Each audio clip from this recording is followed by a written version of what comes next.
whether it is in dreams or in this earthly plane of consciousness, if you are indeed a full Sakian man and you have the ability to retain your essence and your seed, you best believe that you're going to have lustful demonic stalkers coming for your full sack, because these are beings who have basically lost their way. Whether, again, it's in the ethereal or astral plane or in this physical plane of consciousness. And I'm not saying that those are the only planes of consciousness available or to experience life in, but what I'm saying is that to experience the totality of life when it comes to just this quality of being is going to encompass a lot of different types of ways of living in this life, strictly related to sexuality and the expression of your sexual endeavors. Because the sexual endeavors that you have and the ability for you to discern exactly what is happening is going to be entirely incumbent upon your relationship that you have with the cost of your timeline. So something I realized last night as I was doing a shamanic ritual and I was smoking my tobacco pipe and I was enjoying, the mountainside with the nice cool weather, and I was just letting my mind, I was watching my thoughts, because I've noticed how over the years you don't need to stop necessarily your thoughts. You just need to stop thinking if you want to experience forms of liberation. Because you don't have to stop thought. But if you want to have liberation, then you have to stop thinking. Now, notice the difference there. I'm not saying that thoughts don't exist or that, what I'm saying is that you have to have the ability to not identify with your thoughts. Okay? But nonetheless, I was having this shamanic ritual and I realized that your lower chakras are curated and identified with the cost of your timeline. The higher chakras are associated with and correlated with the value of your timeline. Your heart center determines the narrative structure of your timeline in of itself.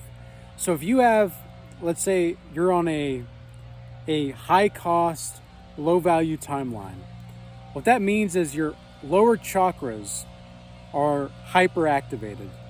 You're in a high cost timeline and your animal instincts are super high. It's not a bad thing to be on a high cost timeline, but if you're on a low value timeline combined with that high cost, it's usually not going to end well. Why? Because you're totally disconnected from the soul of existence. You're so disconnected from who you really are as a being to really know what exactly it is that your narrative structure is even about. Because your narrative structure, if you don't have the ability to discern your own identity, you're not going to be capable of seeing the proclivity that you have to live certain ways and to be in certain ways in this plane of consciousness. So this is why the demons, whatever you want to call these beings, these entities, who are essentially not your friend. They don't want the best for you. They don't want to see you rise above any type of anything, really.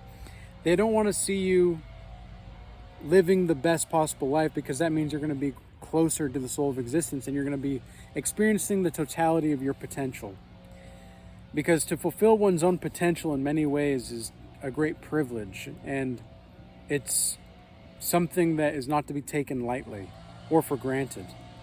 So one thing that I've seen a lot of the times, for example, with people, whether it's in, just no matter what type of relationship I have with them, whether it's a client and, work relationship, or if it's a romantic relationship, or if it's a business relationship, whatever the type of relationship it is, the more people are associated with their lower chakras, the more difficult it is for them to see their own narrative structure. Now, the people who are maybe on a high value timeline, but they're on a low cost timeline, which means the value is there. They're connected to the source, to God, as much as possible, at least in the timeline that they're in. But if they're on a low cost or a high cost timeline rather, then what's going to happen is their narrative structure is going to be very risky. It's not going to be very stable. So a high cost, high value timeline means that your narrative structure is not going to be very stable. But a low cost, high value timeline is going to be a very stable narrative structure, because there's not a lot of cost, but it's extreme valuable. So the reason why these lustful beings come for your full sack is because you're very much so likely on a high value timeline. And anytime you're on a high value timeline, there's going to be certain ways in which people are going to want to, they're going to want to take that value because they don't know how to create it themselves. People that don't know how to have value or to be on a high value timeline, because I probably, wanted to mention this earlier, but for the Regal Change old timers who are aware of what I'm talking about, if you're aware of the Regal timeline theory, then you know exactly what I'm saying. But if this stuff is if this is new to you and you're having a difficult time wrapping your mind around it, that's okay. Just embrace the inner dictionary and the lexicon as much as you possibly can, and our internal dictionaries will soon match one another. But what I've seen is with these lustful beings is, of course, they're on a high cost timeline usually, which means their lower chakras or their lower animalistic natures are hyperactivated. And they're usually on a low value timeline. So they're the ones going to the club, going to the bar, watching porn, etc. Participating in acts. You can think about a low value timeline as something that, like, it's a timeline that devalues your own relationship to the soul of existence, to God. That's the best way to think about it. So the more that you devalue your own relationship to the soul of existence, the more you're actually just devaluing yourself. This is why a lot of people who are on low value, high cost timelines don't respect themselves. They have no reason to. They have no narrative structure to suggest that respecting themselves is going to be worthy of their own consideration. It's just not the case. So what do you do when this happens? Why does this happen? Is it reasonable to ponder? Is it reasonable to even think about such things? Well, yes, in many ways it is, but in many ways it's not. Sometimes the best thing to do is to just forget the narrative structure altogether. Just forget it. Don't even invest attention into it. And create and curate and architect a new narrative structure. Because the new narrative structure that you have is going to be, well, hopefully, I don't like to use the word hope anymore. The reason I don't like to use the word hope is because it's full of emptiness. I mean, it's kind of like the word believe, There's nothing wrong with belief. There's nothing wrong with hope. But in my estimation, in my semantics, in the spirit of the time, hope it's wishful thinking, basically. And I don't like to be in the mindset where I'm in wishful thinking. Not because I don't think that it's not that I don't think that it's not appropriate to have hope or to have belief. It's just that it doesn't do much for you. Like, you can believe with all your might that, that rock right here isn't a rock. Your belief, yeah, it can change the perception of reality. And while perception of reality is all that we really have to work with anyway, it doesn't change the axiomatic truth of whether or not that is a rock or not. So what I'm concerned with is the axiomatic truth and how we perceive the axiomatic truth rather than just a perception of the axiomatic truth. It's a bit of a paradox, but that's just the way that it is. And this is something that a lot of lustful creatures don't understand. I mean, the matrix, the simulation, whatever you want to call it, it's literally designed to keep men in a state of perpetual lust and women in a state of perpetual entitlement. Women who are consistently battling with entitlement, I guarantee you, are often, at least in the spirit of this time, the women who are on social media the most. It's insane. I mean, I've often seen men who can take accountability for the timeline that they're on. The thing about entitlement, though, and the tricky thing with entitlement is a lot of the times when you're entitled to something, then you don't see your own entitlement. But the man who is lustful, or even just the being who is lustful or participating in these lustful acts, they recognize these things and they see it for what it is, and they live in accordance to that, and they accept it. It doesn't mean that it'll always change, but it's the first step to change. Anytime you want to change something, first you have to accept it. Otherwise, you're not actually living in the axiomatic truth of the situation.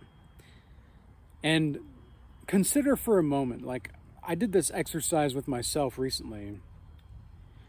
Close your eyes and consider for a moment that what you're seeing now, this, not quite dark,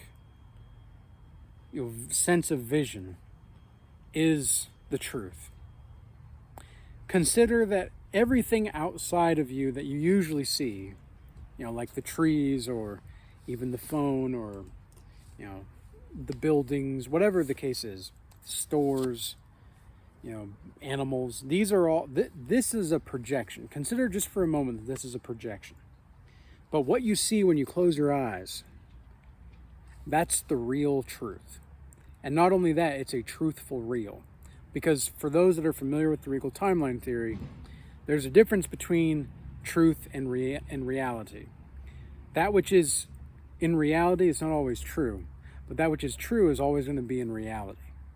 So, it's a bit of a paradox and a dichotomy and juxtaposition, but it's there for a reason, and we have to trust it.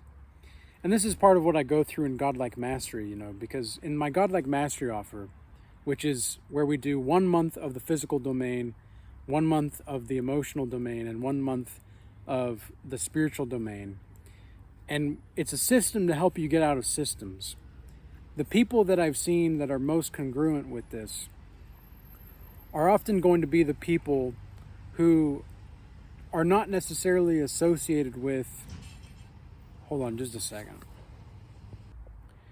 What I was saying was, before I was so rudely interrupted, was that essentially in Godlike Mastery, what I've seen in people is that they're on high value timelines, but the cost of that timeline is yet to be determined.